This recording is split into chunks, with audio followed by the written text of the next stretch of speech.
बिस्मिल्लाहिर्रहमानिर्रहीम, अस्सलाम वालेकुम। मैं हूं आपके साथ अशफाक इसहाक सत्ती। दिन है पीर का और वैसे I would have been very excited आज के दिन का आगाज़ करते हुए।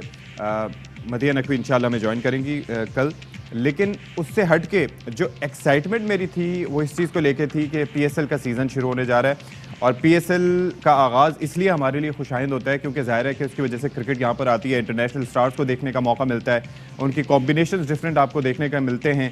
एक एंटरटेनमेंट फैक्टर पाकिस्तान के जो महंगाई की चक्की में पिसते हुए आवाम को एक थोड़ी सी एंटरटेनमेंट मिल जाती है। लेकिन एक ख़बर एक ऐसी आई कि जिसने दिल हिला कर रख दिया। पाकिस्तान का एक बड़ा नाम, मैं किसी एक शोबे से उनको वाबस्ता नहीं करना चाहूँगा, ज़िया मुहिउद्दीन साहब ज़ाहिर है कि एक अपने अंदर एक एकेडमी का, एक इंस्टीट्यूशन का दर्जा रखते थे। 91 बरस की उम्र में खालिक हकीकी से जा मिले। और आप ये देखिए कि उनकी इतनी खिदमात हैं लिंग्विस्टिक्स के लिए, भले वो उर्दू ज़ुबान हो, भले वो इंग्लिश लैंग्वेज हो, वो एक उसके ऊपर पूरा उबूर रखते थे। और उनके सामने बात करते हुए हमें सोचना पड़ता था, जब भी मुलाकात रही उनसे तो ये देखना पड़ता था कि हमारी ज़ुबान से कोई ऐसा लफ्ज़ ना निकले कि जिस पे हमारी गिरफ्त हो जाए। लेकिन ज़ाहिर है कि सीखने के मौके भी वहीं से मिलते थे। 1931 में पैदा हुए थे जी, और उसके बाद हॉलीवुड की फिल्म में भी लॉरेंस ऑफ अरेबिया आपके सामने है, उसमें भी उन्होंने काम किया। बड़ा एक ज़बरदस्त उनका करियर रहा। ज़िया मुहिउद्दीन शो किसको याद नहीं होगा 1970 की दहाई में। और आपको याद होगा कि मोइन अख्तर साहब भी उसी शो की जीनत बने थे जब उन्होंने अपने करियर का आगाज़ किया था। उसके बाद से फिर नापा का एक जब बुनियाद पड़ी थी कराची में परवेज़ मुशर्रफ के साहब के दौर में, तो उसके आखिरी लम्हात तक वो सरबराह रहे।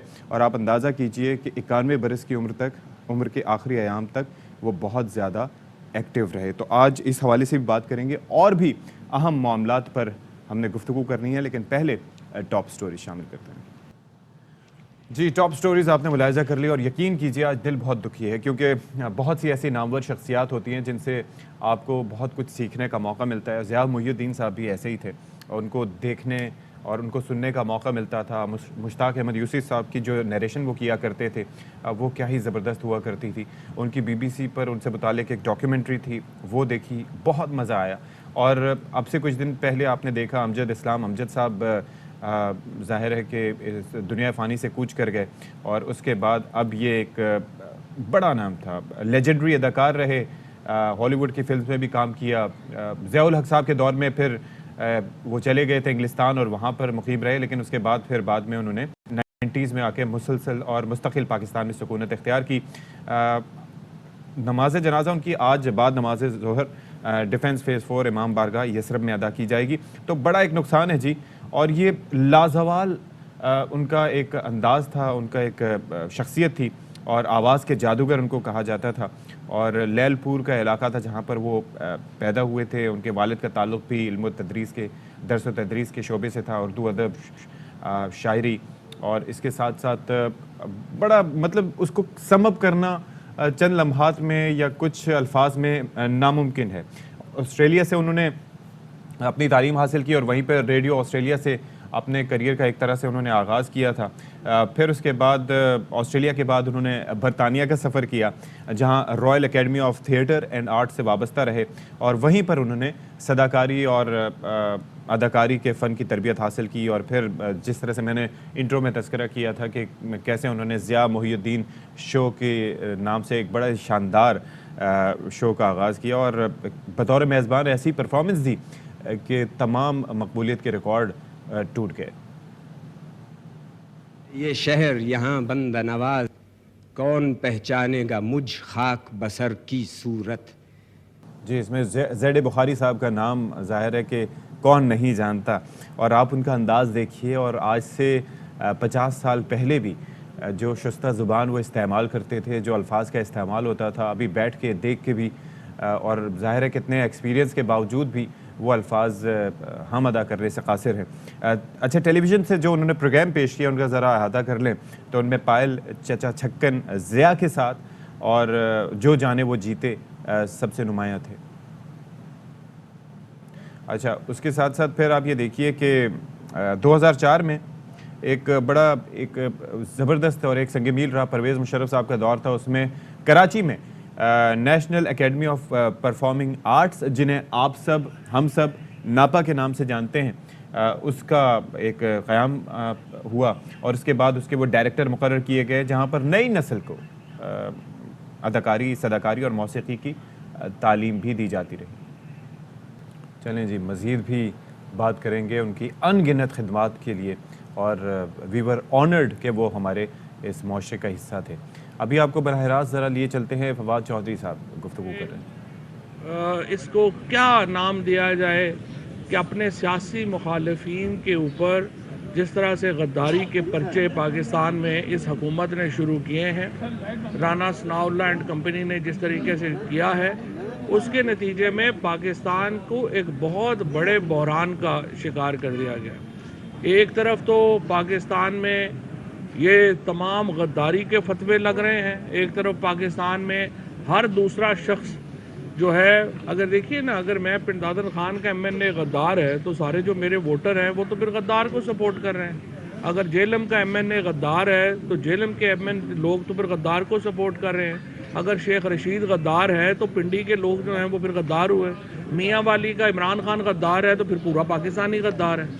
یہ اس طرح کی بچگانہ احمقانہ پالیسیز کے نتیجے میں پاکستان کو 1970 میں بہت بڑا لاس کا ہوا قطر میں، اور اگر آپ یہ اس طرح کی بچگانہ اپنے سیاسی مخالفین کو دبانے کے لیے باتیں کریں گے، یہ کالونیل ایرا میں ہوتا تھا جب انگریز یہاں پر حکمرانی کر رہے تھے، اس وقت اپنے سیاسی مخالفوں کو اس طرح کے پرچوں میں ڈالا جاتا تھا۔ 1857 کی جنگ آزادی کے بعد 124A جو ہے اس کو شامل کیا گیا تھا PPC میں، جو ان کے نزدیک بغاوت تھی، لیکن ہم جو ہندوستان اور پاکستان کے رہنے والے ہیں، 1857 کی بغاوت کو ہم جنگ آزادی کہتے ہیں، اور ان جنگ آزادی کے متوالوں کے خلاف یہ قانون جو ہے وہ بنایا گیا تھا، جس کے اوپر آج پاکستان میں کچھ میں سمجھتا ہوں ناسمجھ لوگ اور یہ جو حکومت میں بیٹھے ہوئے رانا ثناء اللہ اینڈ کمپنی، جن کو نہ تاریخ کا پتہ ہے۔ آپ دیکھیے شہباز شریف جو مسخروں والی حرکتیں کر رہے ہیں، ترکی میں پہلے زلزلہ آیا، وہاں 35,000 لوگ جو ہیں وہ جان سے گئے ہیں، سیریا میں اور شام میں اور ترکی میں۔ جب وہ وہاں پہ ریسکیو ایفرٹ چل رہی ہے، یہ اپنا جہاز بک کرا کے کہ جی میں آ رہا ہوں، انہوں نے کہا بھائی جان آپ پاکستان میں ہی رہیں، وہاں پہ آپ کی زیادہ ضرورت ہے، اور آپ سنب ہوئے۔ اب آپ کل دیکھیے کہ کبھی کبھی وزیر اعظم بھی کبھی گیا ہے کہ وہ وہاں پہ جو سامان بھیجا جا رہا ہے ٹینٹ اور اس کے ساتھ تصویریں بنوا رہے ہیں، یہ وہاں پہ چلے۔ اتنی امبیرسمنٹ پاکستان کو شہباز شریف اور بلاول بھٹو کی وجہ سے ہو رہی ہے دنیا میں کہ ہمارے اوورسیز پاکستانی کیوں ان سے نفرت کرتے ہیں؟ اس لیے نفرت کرتے ہیں کہ پاکستان کے پاسپورٹ کی کوئی عزت ہی نہیں چھوڑ رہے یہ لوگ۔ اس وقت پاکستان کا جو بحران ہے، ایک طرف تو وہ معاشی بحران ہے، اور دوسری طرف ہمارا ایک اس وقت مارکیٹنگ کا بحران ہے۔ یہ جو مسخرے پاکستان کے اوپر مسلط کر دیے گئے ہیں، جو امریکہ جو دنیا میں سپر پاور ہے، وہاں پہ اس وقت جو ہے وہ 17 منسٹرز ہیں، ہمارے 85 وزیر پھر رہے ہیں۔ کبھی ایک دن پتہ کریں جناب وہ فلانا، اور 85 کے 85 آپ دیکھیں گے ہر وقت ورلڈ ٹور پہ ہوں گے، کسی وقت آپ کو یہ پاکستان میں نہیں ملیں گے۔ ایک پاکستان کا مذاق بنا دیا گیا ہے، اور صرف عمران خان کو روکنے کے لیے یہ سارے جوکر جو ہیں وہ ہم پر مسلط ہیں۔ الیکشن لڑنے کو یہ تیار نہیں ہے۔ اب میں آپ سے اسپیکر سے پوچھتا ہوں کہ تم اس وقت بھاگ کے آپ نے استعفے قبول کیے ہیں، اب ضمنی الیکشن ہو رہے ہیں، نہ پیپلز پارٹی والے ابھی تک الیکشن میں کاغذ جمع کروا پا رہے ہیں، نہ نون والے کروا پا رہے ہیں۔ تو اگر آپ نے پی ٹی آئی کے اس طرح ہی پی ٹی آئی نہیں جو ہے صرف الیکشن لڑنا تھا، تو پھر ہم تو کہہ رہے تھے ہمیں آپ آنے دیں وہاں پہ اور لیڈر آف اپوزیشن ہمارا دیں۔ آپ نے ہمارے استعفے بھی جلدی میں قبول کیے ہیں، اب آپ الیکشن لڑنے جوگے بھی نہیں ہیں۔ آپ الیکشن یہ جو پی ڈی ایم ہے، یہ الیکشن لڑنے کی پوزیشن میں کیا، یہ تو باہر کس وقت جس طرح سے میں کھڑا ہوں ادھر مارکیٹ میں، فیڈ مارکیٹ میں اسلام آباد، یہ کسی مارکیٹ میں کھڑا ہو کے کھانا نہیں کھا سکتے۔ کل مریم نواز نے یہ کہا کہ جی ٹماٹر اور جو آٹا ہے وہ بڑا لگتا ہے کہ بڑا سستا ہو گیا ہے۔ میں نے کہا بی بی آپ اس طرح کریں، کسی وقت سیکیورٹی کے بغیر جو ہے نا لکشمی چوک کے اوپر اور بھاٹی گیٹ کے اوپر لاہور کے اندر، باہر نہیں، باہر تو زیادہ خطرہ ہے، آپ لاہور کے اندر جو ہے وہ آپ کبھی سیکیورٹی کے بغیر نکلیں، آپ کو ٹماٹر مفت ملیں گے، وہ آپ اکٹھے کریے گا واپس لے جائیے گا۔ और आटा भी शायद आपको गाड़ी के ऊपर मिल ही जाए। इन लोगों की इस वक्त ये हैसियत नहीं रह गई कि ये बाहर सिक्योरिटी के बगैर खड़े हो सकें, और इसलिए इन्होंने इलेक्शन नहीं करवाने। अब इलेक्शन हमारे यहाँ जो इदारों का जवाल है वो देखें किस तरह से हो रहा है कि इलेक्शन कमीशन ऑफ पाकिस्तान जिसके ऊपर हम अरबों रुपए खर्च करते हैं सिर्फ एक काम के लिए कि वो इलेक्शन कराएगा, वो कह रहे जी हम इलेक्शन नहीं करा सकते क्योंकि PDM जो है वो इलेक्शन कराने को तैयार नहीं है। पाकिस्तान का टैक्स पेयर अरबों रुपया इलेक्शन कमीशन के ऊपर खर्च कर रहा है, जिसका सिर्फ एक काम है आपने इलेक्शन कराना है, वो इलेक्शन कराने को तैयार नहीं। आपसे कुछ देर के बाद इंशाल्लाह तौहीन अदालत की जो एप्लीकेशन है वो इलेक्शन कमीशन और उसके मेंबरान के ख़िलाफ़ फ़ाइल हो जाएगी। इन्होंने 2 दिन हो गए हैं हाई कोर्ट का, लाहौर हाई कोर्ट का फैसला अभी तक उस पर अमल दरामद जो है वो नहीं किया, और हाई कोर्ट के फैसले में ये था कि इमीडिएटली करें। आज रात तक अगर शेड्यूल अनाउंस नहीं होता तो हम कॉन्स्टिट्यूशन की आइन की वायलेशन में चले जाएंगे, क्योंकि 54 दिन आपको चाहिए मिनिमम इलेक्शन के शेड्यूल अनाउंस करने के लिए, और 7 दिन इलेक्शन कमीशन को चाहिए उससे पहले एक जारी करने में अपना नोटिफिकेशन इलेक्शंस का डेट का। और अगर हम ये 61 दिन जो हैं ये पूरे नहीं होते हैं तो फिर इसका मतलब ये है कि आप आइन की वायलेशन में हैं, आइन की खिलाफ वर्जी में हैं। अब आइन की इस वक्त जो पाकिस्तान में एक ही डॉक्यूमेंट है, एक ही दस्तावेज़ है जिसके ऊपर पाकिस्तान में कंसेंसस है, और वो पाकिस्तान का आइन है। इसके ऊपर शाह अहमद नूरानी साहब के भी दस्तखत हैं, इस पे फजलुर रहमान साहब के वालिद साहब मुफ्ती महमूद साहब के भी दस्तखत हैं। मैं सियासतदानों से कहता हूँ, नवाज शरीफ साहब तो खैर पैदे जनरल ज़ियाउल हक ने के दौर में हुए थे, और ये जुल्फ़िकार अली भुट्टो के भी हैं। तो मैं PDM में भी शामिल जो जमातें हैं उनको कहता हूँ कि आप खुदा का खौफ करें। पाकिस्तान में एक ही मुतफ़िका दस्तावेज़ है जो पाकिस्तान का आइन है। आप इसको जो है वो बिल्कुल कागज़ का टुकड़ा ना बना दें। आपने ना अदालत में इस्लामाबाद में अदालत ने कहा लोकल गवर्नमेंट इलेक्शन करवाएं, आज आप देख लें महीना हो गया हाई कोर्ट के हुक्म पे अमल दरामद नहीं हुआ। उसके बाद हाई कोर्ट लाहौर ने मुझे तलब किया 4 बार, मुझे वहाँ पे पेश ही नहीं किया गया। शेख रशीद साहब की ज़मानत ली अदालत ने, इन्होंने दूसरे केस में उसको बुक कर लिया। और कल मरियम नवाज़ ने बहुत ही ख़तरनाक तनकीद की है अदलिया के ऊपर, और उन्होंने पाकिस्तान की अदलिया को डिफेंसिव करने की कोशिश की है। और क्यों की है?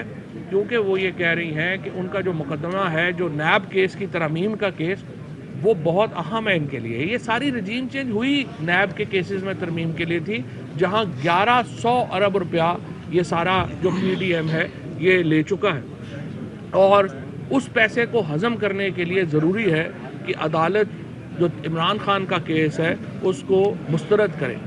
इमरान खान के केस के ऊपर एक दबाव बनाने के लिए, जिसमें हमारा मुतालबा ये है कि नैब में तरामीम जो हैं वो नहीं हो सकती थी, गैर आइनी है, उसके ऊपर अदालत फ़ैसला दे। उसको गैर मौसर करने के लिए ये अब सारा मामला जो है वो किया जा रहा है, अदलिया को तनकीद का निशाना जो है वो बनाया जा रहा है, और हम इसकी शदीद मज़म्मत करते हैं। हम जेल भरो तहरीक के लिए भी तैयार हैं, हम अपनी अदालतों के तहफ़्फ़ुज़ के लिए भी इंशाअल्लाह तैयार हैं। बहुत शुक्रिया। आपने बात की है, काफ़ी बात की है कि बाजवा सारी हुकूमत के फैसले करती थी। ऑलराइट जी, तो ये फवाद चौधरी साहब अलग सुबह आज गुफ्तगू कर रहे थे इस्लामाबाद में, जिसका कुछ हिस्सा हमने आपको दिखाया। ऑलराइट जी, एक ब्रेक लेते हैं, ब्रेक के बाद हाजिर होंगे और थोड़ा सा आपको बताएंगे कि ये मुर्गी की परवाज़ कहाँ तक पहुँची है।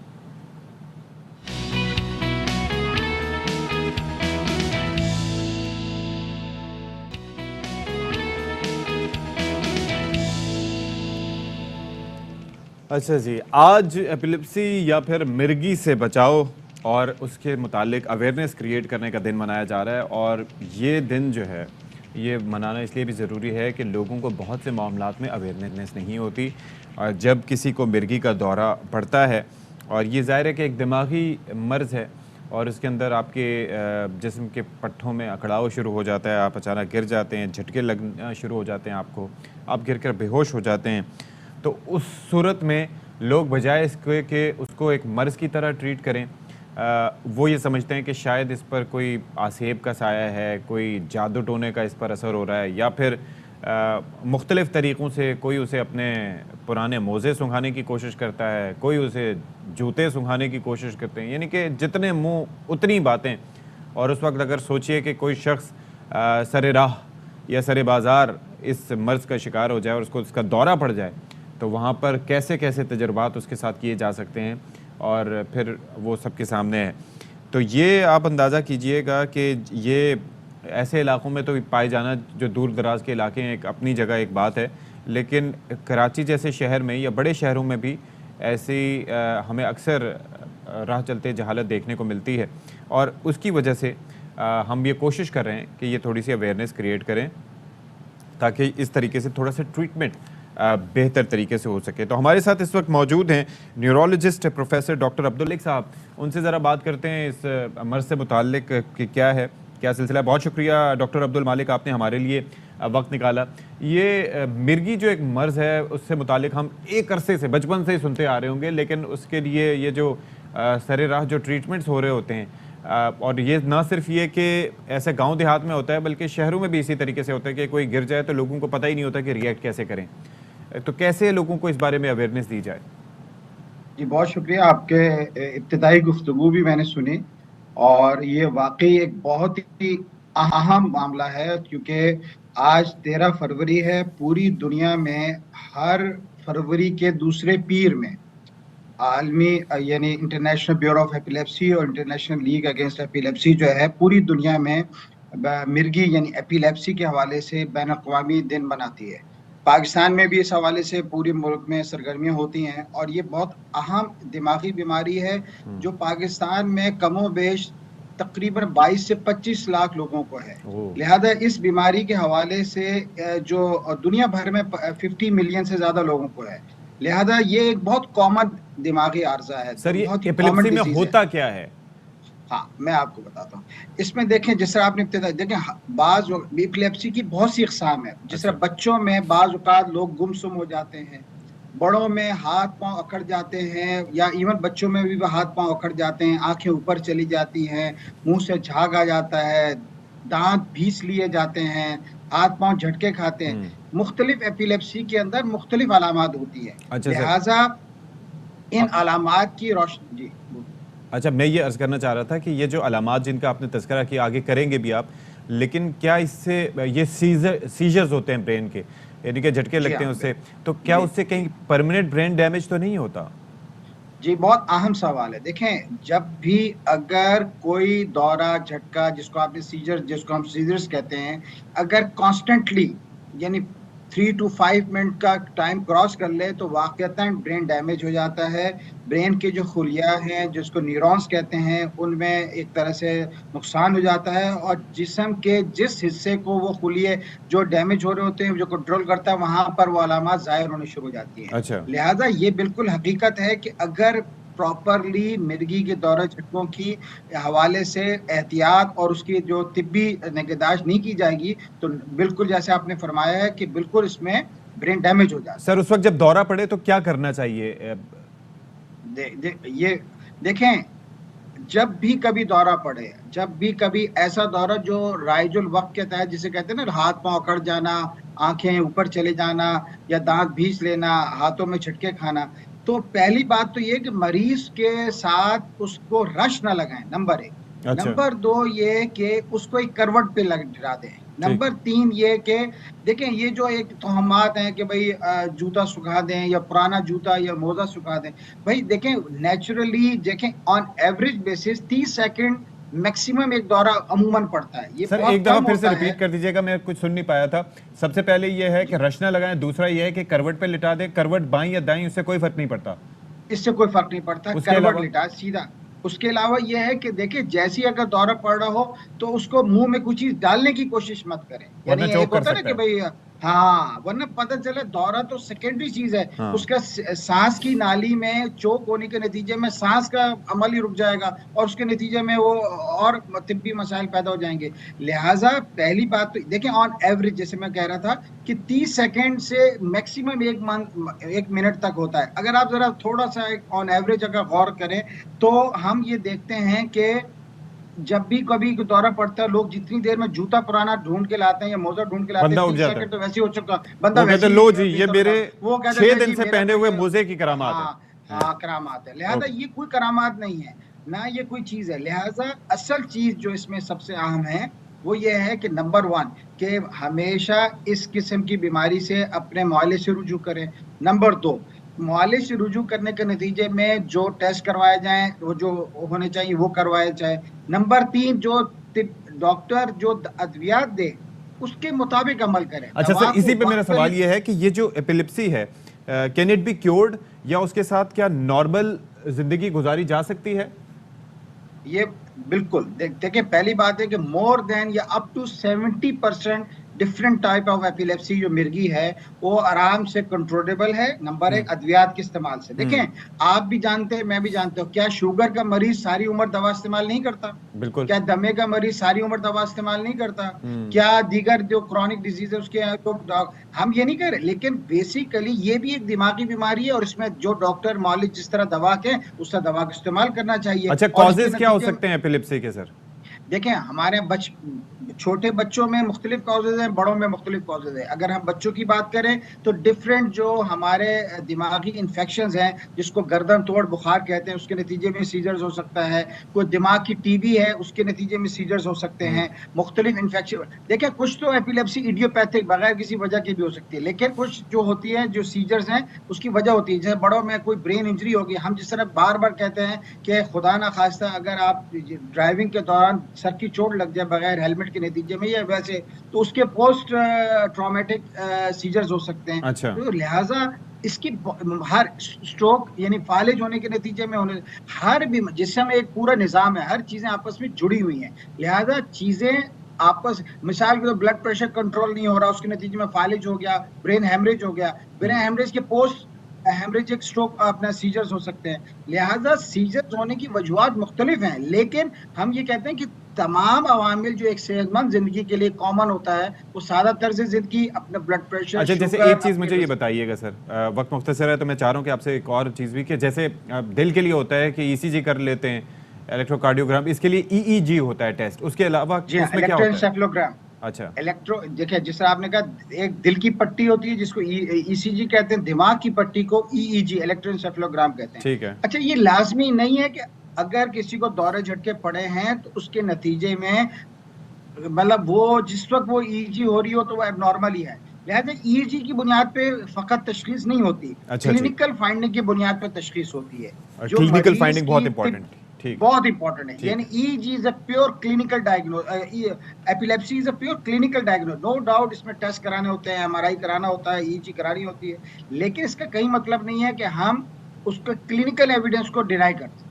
ठीक है, ठीक है, बहुत शुक्रिया जी। प्रोफेसर डॉक्टर अब्दुल मालिक साहब हमारे साथ मौजूद थे और बड़े ज़बरदस्त तरीके से उन्होंने किस तरह एक्सप्लेन किया।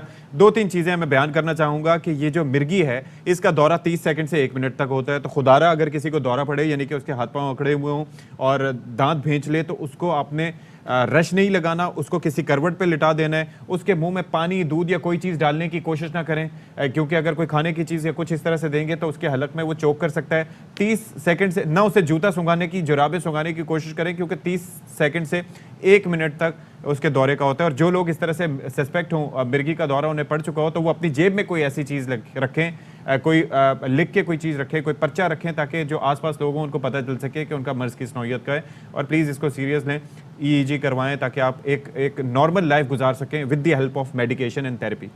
अच्छा जी, अब ज़रा बात यह है कि मैं, ज़ाहिर है कि आप लोग सोच रहे होंगे कि इतना जज्बाती अंदाज में मैं क्यों बताने की कोशिश कर रहा हूँ। द रीज़न इज़ कि इट इज़ वेरी सीरियस। ये एक दिमागी मर्ज़ है और आप इस बात से अंदाज़ा कीजिए कि ये किसी भी एज में हो सकता है। थोड़ा सा मैं आपको एक्सप्लेन कर दूं, क्योंकि हमारी कोशिश होती है कि अपने सेहत के सेगमेंट में आपको भरपूर तरीके से हम चीज़ों के मुतालिक, अमराज से मुतालिक आगाही दें, ताकि आप थोड़ी सी हेल्प ले सकें। अच्छा, ये किसी भी एज में हो सकता है, अमूमन छोटे बच्चों को हो सकता है, बड़ी उम्र के लोगों को हो सकता है, किसी का हादसा हुआ हो, हेलमेट ना पहना हो, सर ज़मीन पर लगा हो, उस वक्त ठीक हो, कोई ऐसी ब्रेन एक्टिविटी ख़राब ना हो, लेकिन बाद में उसको फिर दौरा पड़ सकता है।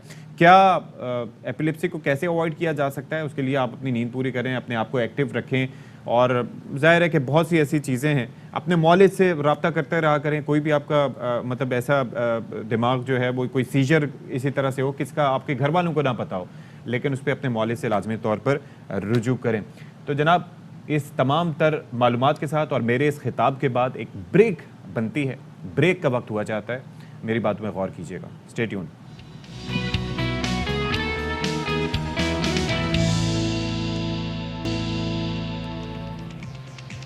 جی جناب 10:05 ہو گئے ہیں. آج 13 فروری ہے, سال ہے 2023. ہوئے ہوئے ہوئے ہوئے لیٹ دیٹ سنک ان. 2023 میں جنوری ختم ہو گیا, فروری تقریباً آدھا ہو گیا. کین یو امیجن, میں تو ابھی 2020 سے نہیں نکلا. اتنی تیزی سے یہ وقت گزرتا چلا جا رہا ہے.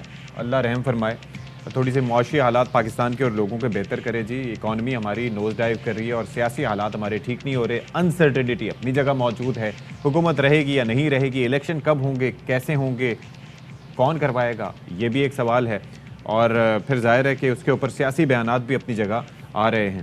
تو خان صاحب بھی ظاہر ہے کہ ان کی جانب سے سٹیٹمنٹس دیے جا رہے ہیں. پھر جیل بھرو تحریک کے حوالے سے بات ہو رہی ہے. پھر مریم نواز صاحبہ نے بڑی ایک انٹرسٹنگ اور بات کی کہ جس کی کوئی نظیر نہیں ملتی. انہوں نے کہا کہ جی عدلیہ سہولت فراہم کر رہی ہے عمران خان صاحب کو, اور پھر خان صاحب نے اوپر سے کہا کہ جی وہ تو پریشرائز کرنے کی کوشش کریں جو ہماری سپیریئر کورٹ کو, مریم نواز اس طرح کے بیانات سے. تو بڑے جناب معاملات ہیں, اور ایسے میں ہمارے جو دشمن ہیں جو کہ ادھر ادھر بیٹھے ہوئے ہیں, جو نہیں چاہتے کہ پاکستان سکون سے بیٹھے, وہ اپنی سازشوں میں اسی طرح سے ایک طرح سے کارفرما ہیں. اور آپ یہ دیکھیں کہ پڑوسی ملک بھارت کی مثال لیں تو اس کی جو سازشیں ہیں, جو اس کی تیاریاں ہیں, ظاہر ہے کہ ہماری افواج اور ہمارے ایجنسیز اس پہ نظر رکھے ہوئے ہیں, لیکن بحیثیت نیشن بھی ہمیں اپنی توجہ اس سمت میں بھی مرکوز کرنی ہوگی. تو چلیں جی, بہت سارے معاملات پہ بات کریں گے. پہلے ٹاپ سٹوری شامل کرتے ہیں.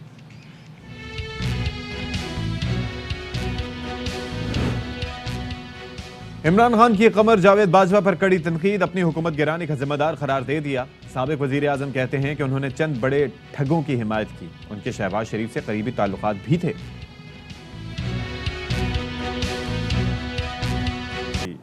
تو آپ کو یہ ذرا بتا دیں کہ آج جو ایک بڑا اہم دن ہے, آج یہ ہے کہ ہم جو بات کرنے جا رہے ہیں کہ جدید ترین جو دور ہے اس میں زیادہ تر آپ کی جو تجارت ہے, جو معیشت میں بہتری کے ہے طریقے, وہ آپ کی اکانومی کے جڑے ہوئے ہیں پانی کے ذریعے تجارت سے. یعنی کہ اس کو آج کل کہا جاتا ہے بلیو اکانومی.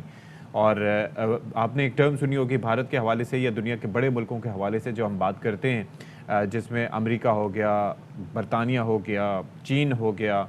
یہ وہ ملک ہیں جو کہ جن کی نیویز کو کہا جاتا ہے فوجی اعتبار سے کہ بلیو واٹر نیویز ہیں. یعنی کہ ان کی ایکسیس جو ہے, دو ٹرمینالوجیز اس میں یوز کی جاتی ہیں, ایک گرین واٹر نیوی اور ایک بلیو واٹر نیوی.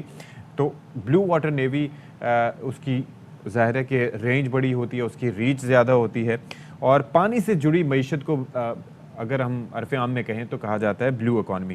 اب ظاہر ہے کہ اس میں ماہی گیری کی صنعت بھی ہے, سمندری پروڈکٹس پروسیسنگ بھی ہے, امپورٹ ایکسپورٹ بھی ہے, جہاز رانی بھی ہے, شپ بریکنگ انڈسٹری بھی اس میں شامل ہے. سمندر سے تیل نکالنا وہ بھی ایک بڑا ایک کام ہے. یہ بہت سارے ایسی چیزیں ہیں جو کہ شامل ہیں بلیو اکانومی میں. اچھا, یہ کسی بھی ملک کی ترقی میں یہ ریڑھ کی ہڈی کی حیثیت رکھتی ہے بلیو اکانومی. اور دنیا بھر میں اگر ہم بات کریں بلیو اکانومی کا GNP تقریباً $2500 ارب ہے. ٹھیک ہے, ایک GDP ہوتا ہے اور ایک GNP ہوتا ہے, تو وہ $2500 ارب ہے. اور پاکستان کی اس میں کنٹریبیوشن دیکھیے کہ اتنی بڑی ہماری کوسٹ لائن ہے, لیکن اس کے باوجود ہماری جو کنٹریبیوشن ہے وہ ہے صرف $1.5 ارب. یعنی کہ کہاں $2500 ارب اور کہاں صرف $1.5 ارب. اچھا جی, اگر ہم کمپیریزنز میں بات کریں, چلیں دور نہیں جاتے, امریکہ سے کمپیریزن نہیں کرتے, ہم کسی ترقی یافتہ دوسرے ملک سے نہیں کرتے. لیٹس ٹاک اباؤٹ بنگلہ دیش. بنگلہ دیش کا جو ہے GNP $6 ارب ہے, کہاں $1.5 ارب, کہاں $6 ارب. اور انڈیا کا GNP بھی $6 ارب تک ہے. یعنی کہ اس کے اندر ہیٹس آف ٹو بنگلہ دیش کے, انہوں نے ایک چھوٹا ملک ہونے کے ناطے لیکن باوجود جو ہے وہ اپنی GNP کو اتنا بڑھا کے رکھا ہے. تو کیا وجوہات ہیں, کس وجہ سے ہمارا جو کنٹریبیوشن اتنا کم ہے بلیو اکانومی میں؟ تو اس وقت گفتگو کے لیے ہمارے ساتھ موجود ہیں چیئر اکنامک سیکیورٹی اسلام آباد policy research institute doctor Anil Salman صاحب. بہت شکریہ جی, آپ نے ہمارے لیے وقت نکالا. یہ سب سے پہلے تو بیسک بات کر لیتے ہیں, بیسک سوال کہ یہ بلیو اکانومی کی جو ٹرم ہے کیا ہم اس کو صحیح سمجھ پائے ہیں؟ کیونکہ کسی بھی چیز پر فوکس کرنے سے پہلے اور ظاہر ہے کہ اس کے فوائد حاصل کرنے سے پہلے یہ ضروری ہوتا ہے کہ اس کو آپ سمجھ بھی پائیں. جب سمجھتے ہیں تبھی آپ کا فوکس اس پہ ہوتا ہے. جی Ashfaq, thank you very much for having me. اور جی میرا سوال آپ تک پہنچ گیا تھا ڈاکٹر صاحب. جی دیکھیں, بلو اکانومی کا جو کانسیپٹ ہے that is a very nascent concept. اگر میں اس کو دیکھوں, جب یہ ٹرم آتی ہے 2012 میں اس کو سب سے پہلے استعمال کیا گیا. اس کے بعد ایک پولی گنٹر کی ایک بک آئی جس میں بلو اکانومی کا ذکر کیا گیا. اور جس میں ابھی آپ نے کہا کہ اگر ہم صرف ساؤتھ ایشیا میں ہی دیکھیں تو بنگلہ دیش, انڈیا بہت آگے ہیں. کیا وجوہات ہیں پاکستان اتنا پیچھے ہے؟ سو اس میں دیکھتا ہوں کہ جو اوشنز ہیں یا جو پانی ہے پاکستان کے اندر, اس کو ہم نے بہت کم درجہ دیا ہے. اس کو ہم نے اس طریقے کی ویلیو نہیں دی جس طریقے سے ہم لینڈ میں اکنامکس کو دیکھتے ہیں, اور یہ بڑا اگنورڈ سیکٹر رہا ہے. اور میں اس کو کہتا ہوں کہ پاکستان کے اندر جو ہمارے اوشنز ہیں وہ ان میپڈ رہے ہیں, ان نون رہے ہیں, ان ایکسپلورڈ رہے ہیں, اور ہمارا کوئی اس طریقے کا بزنس پلان نہیں رہا. لائک آپ کی مرچنٹ پالیسی آئی 2019 میں, ہم نے اس کو اپ ڈیٹ کیا, لیکن اس کے اندر ہیوج پوٹینشیل ہے. اور ابھی جس طرح آپ نے ذکر کیا کہ 2030 تک ہم اس کو کہتے ہیں کہ blue economy is going to be 3 trillion $US کی ہو جائے گی. اور پاکستان کے اندر جب ہم دیکھتے ہیں یہ گراس مرین پروڈکٹ, یہ ہے تقریباً $1.5 کا. سو اس کی سب سے بڑی وجوہات میں فشریز ہیں جن کی ایکسپورٹس بہت امپورٹنٹ ہیں. لیکن اگر آپ انڈیا یا بنگلہ دیش کو دیکھیں, انڈیا کا ہے شیئر اراؤنڈ 70%, بنگلہ دیش کا ہے 26%, اور پاکستان کا ہے 3.76%. یہ ہے اکارڈنگ ٹو FAO. اب یس, لیکن اگر آپ گلوبل مارکیٹ کے اندر دیکھیں ہماری فش کی ویلیو, تو یہ جو آپ کا انڈیا ہے یا بنگلہ دیش ہے, اس کی جو پر کے جی ویلیو ہے دیٹ از $5, لیکن پاکستان کی ہے $2.3 پر کے جی. سو یو کین سی کہ ہم, اس کی وجہ ہے کہ ہماری ویلیو چین بہت ناقص ہے. اگر آپ ان ریالٹی دیکھیں کہ جس پروسیس کے ساتھ فش کو پکڑا جاتا ہے اور اس کو پیکج کیا جاتا ہے اور پھر اس کو ڈیلیور کیا جاتا ہے, وہ ہماری بہت پور کوالٹی کی ہے, جس کی وجہ سے پاکستان بیک اینڈ پہ چلا جاتا ہے, انڈیا اور بنگلہ دیش اس مارکیٹ کو لے جاتا ہے. ہم بات بہت کریں گے لائک ہر دوسرے تیسرے, اور اب 2020 کے اندر ہم نے پاکستان کے اندر ایئر آف بلو اکانومی منایا. لیکن مجھے یہ بتائیے گا کہ یہ ایک تو اس کا آبجیکٹو کیا ہے, اور ہو mostly benefits from this blue economy? دیکھیں جی, میں اس کو کہتا ہوں کہ at the moment it is an alternative development paradigm. جو ہماری اس وقت ملکی حالات جا رہے ہیں کہ آپ کے فوریکس 3 وہ بہت کم رہ گئے ہیں as compare to other countries. ہمارا کرنٹ اکاؤنٹ ڈیفیسٹ بہت زیادہ ہے, ہماری انفلیشن بہت زیادہ ہے, اور ہم بار بار ایک چیز کہتے ہیں جی ایکسپورٹس بڑھائیں. لیکن اگر آپ پچھلے 10 سال کا ایکسپورٹس کا ڈیٹا اٹھائیں تو ہم نے کوئی ایز سچ ویلیو ایڈیشن نہیں کی. تو اگر آپ اس کو ڈاکٹر علیل صاحب, ہم یہ کہتے ہیں کہ ہمارا ٹریڈ ڈیفیسٹ ختم ہونا چاہیے, اور وہ ظاہر ہے وہ ایسے ہی ہو سکتا ہے کہ ہم ایکسپورٹس کریں, ایکسپورٹس کو انکریز کریں. تو why not try something different, اور کیوں نہیں آپ بلو اکانومی کی طرف جاتے جہاں پہ آپ اچھی ویلیو چینز ڈٹرمن کریں, فشریز کو ایکسپورٹ کریں, آپ کی شپ بریکنگ ہے, آپ کی جو کوسٹل ٹورزم ہے, جو بھی میں گراس مرین پروڈکٹ کا ذکر کر رہا تھا, اس میں جو ہماری کوسٹل ٹورزم کا جو کنٹریبیوشن ہے دیٹ از اونلی 0.05 ملین, بہت کم ہے ایز کمپیئر ٹو اگر آپ تھائی لینڈ کو دیکھیں, انڈونیشیا کو دیکھیں, بنگلہ دیش کو دیکھیں, شری لنکا کو دیکھیں, مالدیوز کو دیکھیں. So we have the lost value coastal tourism میں. اگر آپ اس کو انکریز کرتے ہیں تو آئی تھنک ہمارے پاس بہت اچھے آلٹرنیٹیوز موجود ہیں جو کہ اس وقت ہم اکنامک کرائسس سے گزرے ہیں. اگر ہم یہ بزنس پلان ایک اچھا بنائیں with reference to blue economy, so Pakistan can move back on to the steady state economy کی طرف جا سکتا ہے. اچھا, تو اب what are the challenges right now? اگر ہم بلو اکانومی کی بات کریں پاکستان کے کانٹیکسٹ میں, تو پھر کیا کیا چیلنجز ہیں یہاں پر؟ دیکھیں, 4 واٹ آئی آئیڈینٹیفائی کہ ہمیں 4 چیزیں کرنے کی ضرورت ہے. سب سے پہلے ایک جو کویسچن جو آپ کو ہمیں پوچھنا ہے کہ جی ہم بلو اکانومی کی بات بھی بہت کر رہے ہیں, ریسرچ پیپرز بھی اکیڈیمیا بہت زیادہ لکھ رہا ہے, لیکن آن گراؤنڈ کیا ہے؟ اس سے آپ کو سب سے پہلے میں دیکھتا ہوں کہ آپ بجٹ میں کتنی ایلوکیشن کر رہے ہیں. اور اگر آپ یہ دیکھیں کہ موما کو جو جی ڈی پی کا ٹوٹل ہے اس میں صرف 0.046% ملتا ہے. ٹھیک ہے, اگر میں اس کا نمبر بتاؤں دیٹ از اراؤنڈ 2 بلین ہماری ایلوکیشن ہے for the development of blue economy, which is very little. ٹھیک ہے, that is the government priority, which is nothing. Number 2, اگر آپ دیکھیں کہ ہم بات تو کر رہے ہیں کہ جی let's go for the transition of blue economy, لیکن کیا یہ فرکشن لیس ڈیولپمنٹ ہوگی؟ کیونکہ اگر آپ ٹوٹل پیراڈائم چینج کر رہے ہیں تو اس کے لیے بھی آپ کو انویسٹمنٹ کی ضرورت ہے. سو اگر آپ کہتے ہیں کہ جی ہم بلو اکانومی کی طرف جانا چاہتے ہیں, so it is not going to be costless, حالانکہ اس میں بہت زیادہ انویسٹمنٹ کرنے کی ضرورت ہے. سو وہ جو 4 چیزیں ہیں, پہلی جو میں بات کرتا ہوں دیٹ ہمیں کیا چاہیے کہ آپ کو گورننس امپروو کرنے کی ضرورت ہے. اگر آپ سندھ میں اور بلوچستان میں وہاں پہ فشرمینز کی وہ پلائٹ دیکھیں تو دیٹ از ویری سیڈ. وہاں پہ اس طریقے کی ان کو اپرچونیٹیز نہیں دی جاتی. میں ایک چھوٹی سی اگزامپل دیتا ہوں کہ اگر آپ دیکھیں ایک یہاں پہ پلا فش ہے, اگر it's a very expensive fish, معدوم ہو گئی سعودی عربیہ کی بالکل, لیکن کیوں نہیں اس کی وہ ری باؤنڈ ہم کرتے, اور وہ اگر آپ نے مڈل ایسٹ کے ایک اچھے ریسٹورینٹ میں لے کے جانی, کتنا کو آپ کو اس کے لیے افیکٹونیس چاہیے, ایک آپ اچھی ویلیو چین بنائیں and we can earn a lot of foreign exchange. So پہلا آپ کا گورننس کا ایشو ہے. ٹھیک ہے. نمبر 2 آپ کا ہے کہ ہمیں کچھ ایسی فیوریبل کنڈیشنز ہمیں کریٹ کرنے کی ضرورت ہے جہاں پہ بلو اکانومی پروموٹ ہو. دیکھیں انویسٹمنٹ تبھی آئے گی اگر اس پہ ریٹرن ملے گا پرائیویٹ سیکٹر کو. ٹھیک ہے. پچھلے آپ 20 سالوں میں دیکھیں کہ گورنمنٹ اٹ سیلف نے کتنا انفراسٹرکچر ڈیولپ کیا ہے in terms of this blue economy, کوئی آپ کو نہیں نظر, یعنی کہ توجہ بھرپور طریقے سے دینے کی ضرورت ہے, ورنہ یہ فلرش نہیں کر سکتی. بہت زیادہ فوکس کی ضرورت ہے. ایک آپ کی ظاہر ہے کہ ایک اکانومی ہے, ایک تو آپ کی معیشت ہے, اور دوسرا اس کے ساتھ ساتھ یہ ظاہر ہے کہ ایک آپ کو موقع فراہم کرتی ہے کہ اپنا تھوڑا سا سسٹینیبلٹی لا سکیں. ٹریڈ ڈیفیسٹ بھی اس سے کم ہو سکتا ہے. بہت شکریہ ڈاکٹر انیل سلمان, آپ ہمارے ساتھ موجود تھے اور بڑی مفید آپ نے گفتگو کی. آئی ایم شیور کہ اس سے نوٹس لے کے تھوڑا سا ہمارے بیٹرمنٹ کے لیے سوچا جائے گا, اور صرف جہاں پر آپ اربوں ڈالرز لا سکتے ہیں پاکستان کی اکانومی میں, وہاں پر صرف 2 ارب روپے ایلوکیٹ کرنا بہت کم ہے. اچھا جی, تھوڑا سا موڈ آپ کا چینج کرتے ہیں اور آپ کو بتائیں کہ جنت نظیر وادی مالم جبہ میں سنو فیسٹیول جو تھا وہ اختتام پذیر ہو گیا ہے, لیکن اس نے اس علاقے کو 4 چاند لگا دیے تھے. تو شہزاد عالم نے رپورٹ تیار کی, آپ کو دکھاتے ہیں.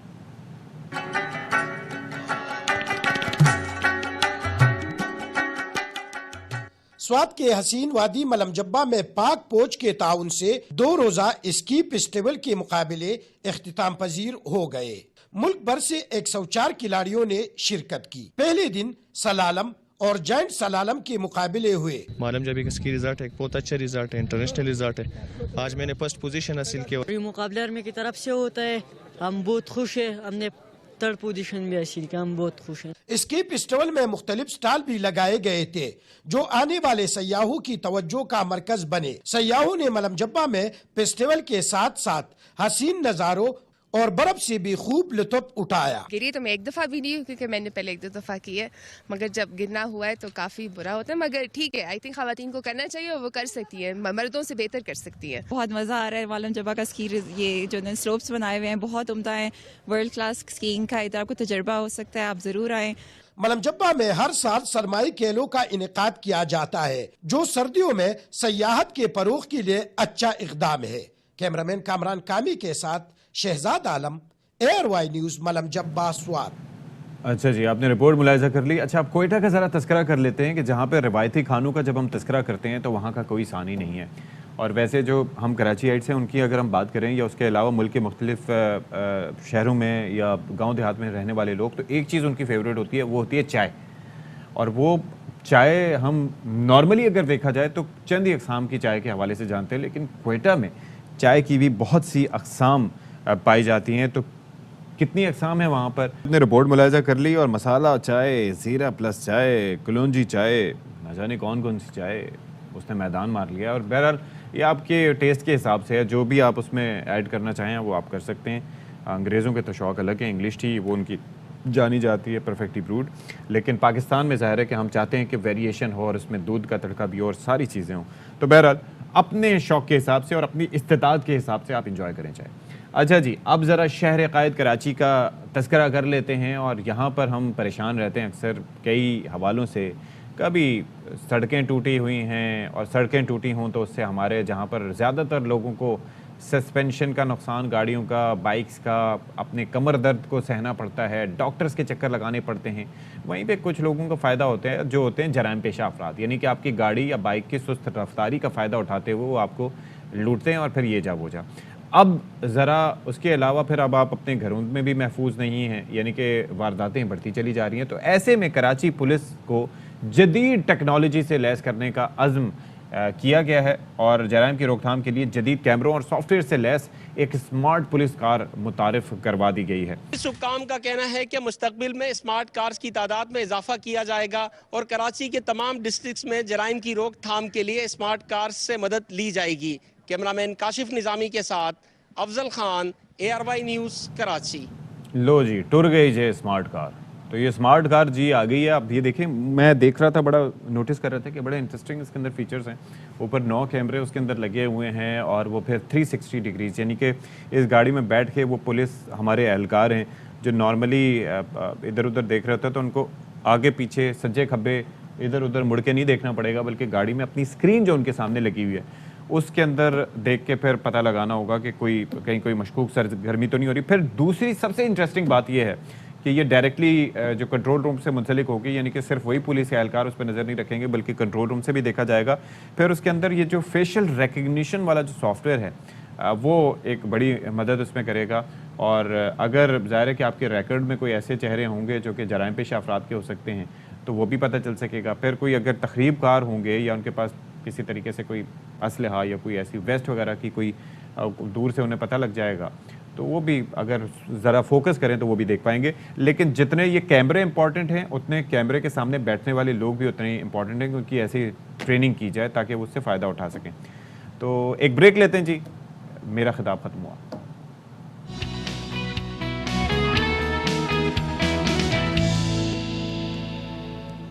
جناب عالی، آج دنیا بھر میں ورلڈ ریڈیو ڈے منایا جا رہا ہے، یعنی کہ ریڈیو ڈے منایا جا رہا ہے. اچھا، ریڈیو کی اہمیت اور افادیت کیا ہے؟ آپ سوچیں ذرا. میرا بچپن تھا تو مجھے یاد آتا ہے کہ جب ہم اپنے گاؤں جایا کرتے تھے، شہری علاقوں میں، کراچی میں تو ٹی وی موجود ہوا کرتا تھا، لیکن دیہی علاقوں میں جانے کے بعد آپ کو اندازہ ہوتا ہے کہ اس وقت اتنی کنیکٹیوٹی نہیں تھی، انٹرنیٹ اس وقت نہیں تھا، یہ 4G 3G 5G سروسز کا کسی نے سنا بھی نہیں تھا، اسمارٹ فونز نہیں تھے، بلکہ موبائل فونز نہیں تھے. تو ایسے میں جس طریقے سے لوگ حالات حاضرہ سے باخبر رہتے تھے، یا پھر خبریں سنا کرتے تھے، یا پھر موسیقی سے لطف اندوز ہوا کرتے تھے، تو ریڈیو کا اس میں بڑا ہاتھ تھا. اور مجھے بھی اپنے دادا کا، اپنے والد صاحب کے ریڈیو جو ان کے پاس رکھے ہوتے تھے وہ یاد تھے، کہ جس کے اندر سے اور بڑا ایک انٹرسٹ ہوتا تھا اس میں کہ کیسے ایک آلہ جو کہ چند سیل ڈال کر ایکٹیو ہے اور کس طرح سے اس کی مدد سے بغیر کسی تار کی کنیکٹیوٹی کے ہم اس سے لطف اندوز ہو رہے ہیں. لیکن زمانہ بدل گیا، اور اس کے بعد پھر آپ یہ دیکھ لیے کہ ترقی آ گئی. ترقی جب آ گئی تو پھر نئی ہائی ٹیک دور شروع ہو گیا، اور اس کے اندر آپ یہ دیکھیں کہ اب ہر شخص کے پاس موبائل فون ہے، اسمارٹ فون ہے، جس کے اندر وہ یوٹیوب سے لے کے دنیا بھر کی چیزیں ہیں، لائیو پوڈ کاسٹ کہاں پر بھی سن سکتا ہے. لیکن اس کے ساتھ ساتھ کیا ریڈیو کی افادیت ہمارے دور میں ابھی رہ گئی ہے؟ دنیا بھر میں تو یہ ابھی بھی موجود ہے. ریڈیو سے خطاب بھی کیا جاتا ہے حکمرانوں کی جانب سے، یعنی کہ ایک چیز انہوں نے رکھی ہوئی ہے. پاکستان میں جہاں پر دور افتادہ علاقے ہیں، جہاں پر ابھی ریچ نہیں ہے، وہاں پر اب بھی ریڈیو ایک مؤثر ذریعے کے طور پر موجود ہے. لیکن مزید کیا کرنے کی ضرورت ہے، اس پر بات کر لیتے ہیں. ہمارے ساتھ اسٹوڈیوز میں موجود ہیں نثار میمن صاحب، جو کہ former station director radio Pakistan ہیں. بہت شکریہ جی، آپ نے ہمارے لیے وقت نکالا.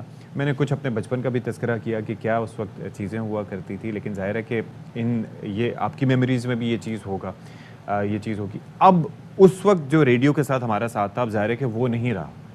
ابھی بھی آپ کو لگتا ہے کہ ریڈیو مفید اور مؤثر ہے؟ تو ہے. اصل مسئلہ آ گیا ہے کنٹینٹ کا. ٹھیک ہے نا، امیڈیٹلی ابھی بھی اس میں سب کچھ موجود ہے تو ریڈیو بھی اس کے اندر موجود ہے. اتنے سارے FM اسٹیشنز کھل گئے ہیں، تو انہوں نے ایسے تو اسٹیشنز نہیں کھولے. دو کہ ریڈیو کے حصے کا کیک بہت چھوٹا ہے، ٹھیک ہے، اس میں جو ہے اس کے باوجود بھی اسٹیشنز کھلتے چلے جا رہے ہیں. تو اہمیت سے تو آپ انکار نہیں کر سکتے. اور دوسرا جو ریڈیو کا سب سے بڑا ترہ امتیاز ہے کہ جس دن یہ ایجاد ہوا اس دن گلوبل ولیج کی بنیاد پڑ گئی. کنیکٹیوٹی, بالکل, کیا خوبصورت بات کی آپ نے. وہ تھے نا, اب ایف ایم کا یہ ہے کہ وہ کم فاصلہ, اس میں کلیئرٹی ہے, فاصلہ کم کور کرتا ہے. میڈیم ویو اس سے تھوڑا سا زیادہ ہے, شارٹ ویو اس سے بھی زیادہ ہے. اس کا ایک طریقہ کار ہے کہ میں یہاں بیٹھ کے چاہوں کہ میں, ہمارے پاس ساری ریڈیو پاکستان میں سروسز تھیں جو آہستہ آہستہ ختم ہو گئیں باہر رہنے والوں کے لیے, باہر ملکوں کے لیے, باہر جو اردو سمجھنے والے ہیں ان کے لیے, یا ان کی زبانوں میں ان کے ٹرکی کے لیے ایکسٹرنل سروسز کہلاتی تھیں, ورلڈ سروسز کہلاتی تھیں. تو ہم بھی سکڑتے چلے گئے.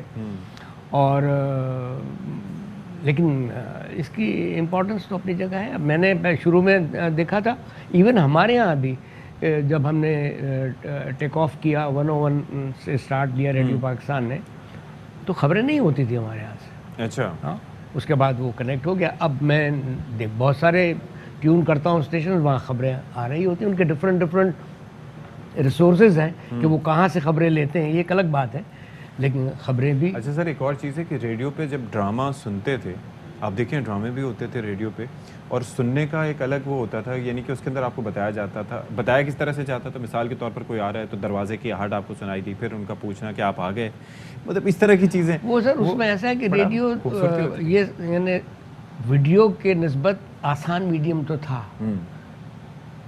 لیکن مشکل بھی اتنا مشکل بھی تھا کہ آپ نے اسٹیبلش کرنا ہے لوگوں پہ. لیکن اب وہ جیسے غلطیاں ہوئی ہیں ہم سے, مثلا یہ کہ وہ وہیں کھڑا ہوا, دروازہ کھٹکھٹا اور وہیں سے وہ جواب آ رہا ہے, تو آپ کو اس کے لیے کچھ کرنا پڑتا تھا. ہاں, کرنا پڑتا تھا تاکہ آڈیو میں کہ ایک آدمی آ رہا ہے, اس کا تاثر دینا ہے آپ نے اس کو. اور اس کے لیے ہم, تو میں ایک بات کہنا چاہ رہا تھا کہ بس میری دعا ہے کہ جو ویڈیو کے میڈیمز ہیں, ٹیلی ویژنز ہیں, ان کو اللہ تعالیٰ جو ہے وہ آڈیو کی تھوڑی سی تمیز دے دے کہ کس طرح سے ڈرامے میں کہاں کتنی زور سے میوزک دینا ہے, نہیں دینا ہے.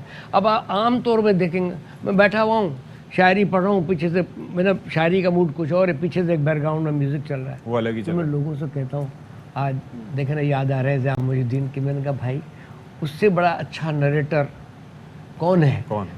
وہ اس کو یہ بات سمجھ میں نہیں آتی. فیض کی شاعری ہو, مشتاق احمد, دیکھیں وہ لنک کرتے وقت میوزک کو استعمال کرتے ہیں, لیکن جب وہ پڑھ رہے ہوتے ہیں, میں لوگوں سے کہتا ہوں کہ آپ لوگوں کو بیک گراؤنڈ میوزک سنانا چاہ رہے ہیں یا فیض سنانا چاہ رہے ہیں یا غالب سنانا چاہ رہے ہیں. اسی طرح سے یہی ڈراموں میں بھی ہم دیکھتے ہیں کہ بہت بے تحاشا لاؤڈ. اچھا سر, اس کی وجہ یہ ہے کہ وہاں پر چونکہ لوگ دیکھ نہیں پاتے تھے, صرف سن پاتے تھے, تو فوکس زیادہ رہتا تھا. یہاں پر اب دوسرے مسالے انکلوڈ کر دیتے ہیں. مثال کے طور پر کوئی فلم کامیاب بنانی ہے تو اس میں یا تو آپ آئٹم سانگ ڈال دیں گے یا پھر آپ اس کے اندر فائٹنگ سیکوینس ڈال دیں گے, اور یہ بر صغیر میں یہ کچھ زیادہ ہو رہا ہے. ہمارا تو ریڈیو تو بڑا آنیسٹ میڈیم تھا نا, تو وہ لوگوں کو کانوں سے دکھانے کی کوشش کرتا تھا. ہاں, کیا محسوس کرتے تھے کہ کان سے دیکھیں, بارش کی آواز, پھر یہ کہ اور پھر چیزیں تھا نا. ایک زمانے میں فیلٹ ہیڈ پہ باجرہ گرا کے آپ ایفیکٹ لیتے تھے. ایک زمانہ آیا کہ پھر آپ کا ساؤنڈ ایفیکٹس کی چیزیں آ گئیں, مشینیں آ گئیں, اس کو آپ نے ڈسکس آ گئیں, اور اس کے ساتھ پھر ایک لائیو کا جو ہمارا زمانہ تھا ریڈیو ڈرامے کا, وہ تو بڑا کمال کا ڈرامہ ہے. آپ کو پتہ ہے کہ 9 بجے ڈرامہ شروع ہوگا اور اس کو 10 بجے ختم ہونا ہے, اور اس کو لائیو میں اس کی اس کو سب چیز لائیو, ایوری تھنگ لائیو. خیر ہم نے جب جوائن کیا تو ہم نے بھی اور کچھ پرانی چیزیں تھیں جو ہم نے بھی نہیں دیکھی, وہ کہیں پتہ نہیں کیا ہوئی کہ ہماری جب ریکارڈنگ شروع ہوئی تو ہمارے پاس وائر ریکارڈر تھا. اچھا. اس کے بعد ڈسک آئی, جس پہ آپ دیکھتے ہیں کہ قائد اعظم کی آواز اور اس طرح کی امپورٹنٹ آوازیں ہیں, پیچھے سے ہم ان کو بھی نہیں سنبھال پائے, اور پکوڑے تلنے کی آواز آتی رہتی ہے, سرسراہٹ ان کی, اس کی جو گرووز ہوتے ہیں. تو یہ ترقی تو بہرحال آہستہ آہستہ. ابھی سر, ابھی اس وقت سے لے کے ریڈیو ابھی کہاں کھڑا ہے؟ مطلب اب یہ ایف ایمز تو بہت سے آگے ہیں. ان جنرل تو ٹھیک کھڑا ہوا ہے. ان جنرل ٹھیک ہے. لیکن with the quality that you use to have, وہ مطلب زبان دانی کا معاملہ ہو گیا ہے. ہمارے یہاں آرٹسٹ مائکرو فون پہ جانے سے پہلے تلفظ ٹھیک کرواتا تھا. اب آپ کے ہم نے ہر طرح سے, اخبار نے, ٹی وی نے, ریڈیو نے, تلفظ کا تو کوئی تصور ہی نہیں ہے. यानी किताबचे को कुत्ता बच्चा पढ़ देना और ये सारी चीज़ें यहाँ तक हो गई हैं, तो वहाँ भी कंटेंट का मसला बहुत वो मतलब वो एक अच्छा FM अगर मैं बात करूँ तो वो लोगों ने उसको कोई वो एक ज़रिए नशरियात है, उसको उन्होंने उसको अपने स्टाइल बना लिया है कि दो आदमी बैठेंगे, उनके बाद उनके हाथ से जो बात करें तो वो दुम भी उनके हाथों से निकल जाती है, और आपने बीच में 4 म्यूज़िक के आइटम डाल दिए, तो वो बस मुझे तो यही कंटेंट का है मसला। अच्छा, आवाज़ के स्टैंडर्ड्स भी जो हैं वो कोई बदल तो गए हैं, तो अब वो ज़्यादा ज़रूरत नहीं कि यहाँ आपके गले में रेडियो स्टेशन लगा हुआ हो, नो, सबसे बड़ी चीज़ क्लैरिटी है, उसके बाद फिर क्वालिटीज़, क्लैरिटी फिर क्वालिटी, और जाहिर है कि वही बात है कि ये बात आपने बिल्कुल सही की, क्योंकि पहले न्यूज़ में भी जिस शोबे से हम वाबस्ता हैं इसके अंदर पहले फोकस होता था किस चीज़ पे कि आपका तलफ़ुज़ अच्छा हो। हम जब आए थे रिकॉर्डेड न्यूज़ जब शुरू हुई थी तो उस वक्त ये था कि फ़रहंग आसफिया, फ़ैरोज़ुल लुग़ात, फिर उसके बाद कई शख्सियात से बात करके वक्त के साथ साथ तलफ़ुज़ पुख्ता करना, फिर आहिस्ता आहिस्ता जब लाइव नशरियात शुरू हुई तो फिर हमें पता चला कि जी एडिटोरियली भी आपको स्ट्रॉन्ग होना चाहिए, कंटेंट भी आपका स्ट्रॉन्ग होना चाहिए। अब भी उस चीज़ पे फोकस करने की बहुत ज़्यादा ज़रूरत है, जो कि इतनी बसा औक़ात टीवी देखते हुए हमें नज़र नहीं आती। बहुत शुक्रिया निसार मेमन साहब, आप तशरीफ़ आए और बड़ी मुफीद आपसे गुफ्तगू हुई। इंशाल्लाह आपसे आगे भी हम रब्ता करते रहेंगे। अच्छा जी, यहाँ पर हम अपने नाज़रीन को एक ब्रेकिंग न्यूज़ देते चलें, और वो ख़बर ये है कि पंजाब में इलेक्शंस की तारीख ना देने के ख़िलाफ़ तौहीन अदालत की दरख्वास्त दायर कर दी गई। आपके इल्म में होगा कि लाहौर हाई कोर्ट की जानिब से ये फ़ैसला दिया गया था कि 90 दिन में इलेक्शंस कराने होंगे, इलेक्शन कमीशन इससे मुतालिक तारीख दे। तो अभी एक शहरी की जानिब से दरख्वास्त दी गई है और गवर्नर पंजाब, इलेक्शन कमीशन और दीगर के खिलाफ दायर की गई है। आबिद खान मजीद तफसीलात देंगे, बताइएगा जी इससे मुताल्लिक। जी बिल्कुल जी, लाहौर हाई कोर्ट में जो है वो पंजाब में इलेक्शन की तारीख न देने पर जो है वो गवर्नर पंजाब, इलेक्शन कमीशन समेत दीगर जो फरीकैन हैं उनके खिलाफ तौहीन अदालत की दरख्वास्त दायर कर गई है।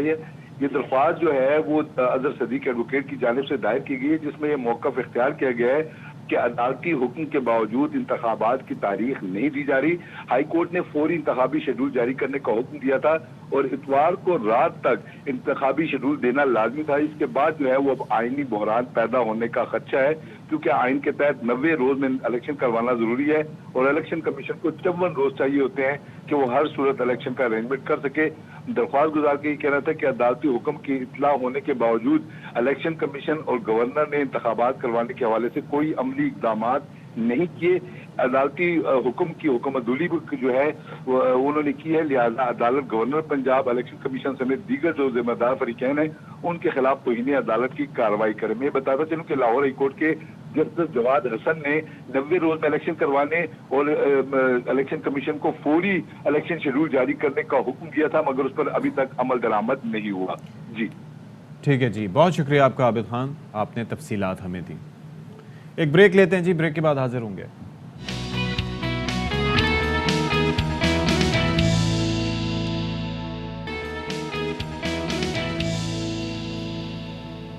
भाई अब से कुछ दिन पहले तक हम बात कर रहे थे कि किस तरीके से हर चीज़ को पर लग गए हैं और मुर्गी की कीमतों को भी पर लग गए हैं, चिकन की प्राइस आसमान पे जाती जा रही है। और अभी जनाब आप ये देख लें कि चिकन की प्राइस 760 रुपये से भी ऊपर चली गई है, यानी कि एक बंदा अब गोश्त खाने से बिल्कुल महरूम रह गया है। और अब ये एक सबसे सस्ता आपके लिए एक प्रोटीन का एलिमेंट इसी में आपको मिल जाता था, क्योंकि बीफ भी 900 रुपये से ऊपर चला गया है, बकरे का गोश्त ऑलरेडी 1700-1800 रुपये पे है, और ये जनाब आप देख लें कि तकरीबन 250-300 रुपये या 350 रुपये तक फ़ी किलो दस्तयाब हुआ करता था। अब से कुछ ज़्यादा अरसा पहले की बात नहीं है, लेकिन अब आप ये देख लें 750, और बोनलेस चिकन जो है वो तो 1000 रुपये क्रॉस कर गया है। तो अब आप ये देख लीजिएगा कि पूरी पाकिस्तान में यही सूरत हाल है। तो इसी में कराची में क्या हो रहा है, कराची में क्या रेट्स पर चिकन इस वक्त दस्तयाब है, तो ये ज़रा जान लेते हैं इशरत खान से, पहले वो हमें बताएंगी। जी हाँ बिल्कुल, शहर कायद में महंगी उरूज पर चिकन की प्राइस भी आसमान को छू गई, बल्कि ये कहा जाए कि अगर तारीख की बुलंद तरीन सतह पर पहुँच गई है। 750 रुपये किलो जो चिकन का गोश्त है वो फ़रोख्त होने लगा है। अवाम शदीद अजियत का शिकार है कि किस तरह ज़िंदगी की जो डोर है वो उसे जोड़े रखेंगे। दुकानदार मेरे साथ मौजूद है, उनसे बात करते हैं, रीज़न जानते हैं। क्या कहेंगे सर? 3-4 वजह हैं मुर्गी जो महंगी हुई हुई। एक तो सोयाबीन जो बाहर से आता है उसकी एलसी बंद हुई हुई थी, बहुत दिनों तक वो पोर्ट पे पड़ी रही। दूसरी वजह ये है कि पेट्रोल महंगा हो गया, पेट्रोल की वजह से डीजल भी महंगा हुआ है और उसकी वजह से कन्वेंस महंगी हो गई, तो ऑटोमेटिकली जाहिर सी बात है चीज़ में फिर कीमतें बढ़ती हैं। बिल्कुल, बढ़ती महंगाई के बायस ख़ास तौर पर पेट्रोल की प्राइस है, जो फीड है उसकी प्राइस बढ़ जाने की वजह से जो चिकन का गोश्त है वो महंगा फ़रोख्त करना पड़ रहा है। ख़ास तौर पर दुकानदार का ये कहना है कि जब पीछे से मुर्गी हमें महंगी मिलेगी तो हम यकीनन यहाँ महंगी बेचेंगे। शहरियों की सिर्फ यही इल्तिजा है कि खुददारा कीमतों को मुस्तहकम किया जाए। Commissioner Karachi check and balance करें कि आया क्यों महंगी की जा रही है, ताकि जो गरीब लोग हैं वो चिकन ख़रीद सकें। जी अच्छा जी, तो बाकी बेचारे लोग क्या करें, ये समझने से कासिर हैं। लोग फिर क्या करें, चिकन ना खरीदें, ज़ाहिर है अभी यही हो सकता है और तो कोई अल्टरनेटिव नहीं है। क्वेटा में क्या सूरत हाल है जी? क्वेटा में ज़रा बात कर लेते हैं मंजूर अहमद से, उनसे भी जानते हैं कि क्या हो रहा है वहाँ पर। जी बिल्कुल, आवाम के लिए गोश्त खाना तकरीबन नामुमकिन हो गया है। मुर्गी का गोश्त जो कि गुज़िश्ता कोई 2 हफ्तों से जो है मज़ीद महंगा हो गया है और अब इसकी कीमत जो है वो 650 रुपये से लेकर 700 रुपये तक जो है वो फ़ी किलो गोश्त मुर्गी का वो फ़रोख्त हो रहा है, वो मिल रहा है लोगों को। और इसके साथ साथ जो ज़िंदा मुर्गी है उसकी कीमतें 480 से लेकर 550 रुपये तक है। हर इलाके में मुख्तलिफ़ कीमतें हैं और जिस तरह ये ज़ायद कीमतें हैं उससे जो आम शहरी हैं उनको शदीद परेशानी का सामना करना पड़ रहा है, क्योंकि जो गाय का और बकरी का गोश्त है वो तो पहले ही महंगा था, लोग नहीं ख़रीद पाते थे।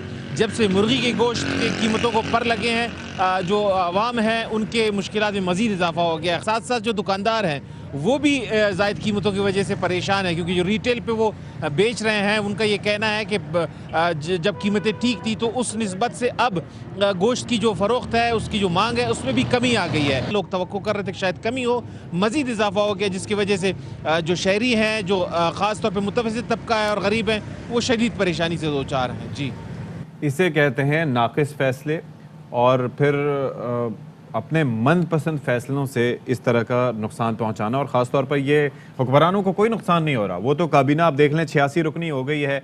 एक आपको वज़ीर या मुशीर या फिर मुआविन तकरीबन 5 से 10 लाख में पड़ता है। तनख्वाह अपनी जगह, मुराद अपनी जगह, फ्री का पेट्रोल अपनी जगह, उसके अलावा रिहाइश अपनी जगह, सेक्रेटरी अपनी जगह, बाकी जो शशके अल्ले तल्ले ट्रैवलिंग अपनी जगह। आवाम का कौन सोचता है? IMF का जो भी पैकेज आएगा उसके असरात आवाम पे आएंगे, वो असरात अपनी जगह हैं। पेट्रोलियम प्राइसेस में इजाफा होगा, बिजली इतने फ़ीसद महंगी होगी, बाकी गैस कहाँ पर जाएगी, ये अपनी जगह सारी चीज़ें मौजूद हैं। टैक्सेस कितने लगेंगे, 170 अरब रुपए का मिनी बजट भी आ रहा है, तो देख लें जनाब उसमें एक मज़ीद क्या पाकिस्तान का हाल होगा। लेकिन ये जो नाक़िस फ़ैसले हैं, LCs ना खुलना, जो सब्जियों की कीमतों में होशरुबा इजाफा, वो अपनी जगह है। लोग खाएँ क्या? मुझे ज़रा बताइए कि लोग क्या खाएँ? सब्जी खा सकते हैं, वो कहाँ से खाएं? अभी दालों की इंपोर्ट अल्लाह अल्लाह करके उसकी LCs खुली हैं तो कुछ थोड़ा सा सूरत हाल बेहतर हुई है, वरना दाल भी तो तकरीबन 300 रुपये किलो तक या 300 साढ़े 300 तक पहुंच चुकी थी। अभी आप देख लें चिकन का ये हाल है। क्यों? क्योंकि सोयाबीन इंपोर्ट होने में थोड़े से रुकावटें आ गई थी, और सब कुछ होने के बावजूद उस पर रुकावटें डाल के उन्होंने क्या हाल किया इसका।